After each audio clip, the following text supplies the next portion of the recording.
So what's your philosophy on public records? We've talked a lot about inspecting public records, and who are the... They should be open, they should be transparent, they should be free. So if How's that? So that's a great answer.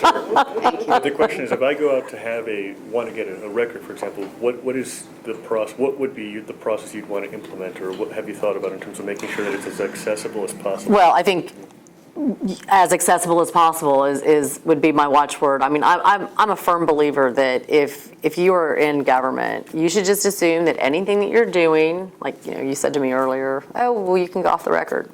There's no off the record, and so everything should be considered a public document, and it should be open and available and transparent when you're doing the people's business.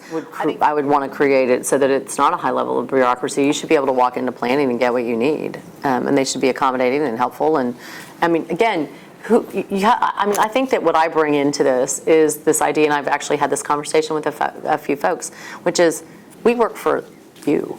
This is the government, and we are here to serve you. And government is here to serve constituents and voters and to make your life easier, not harder.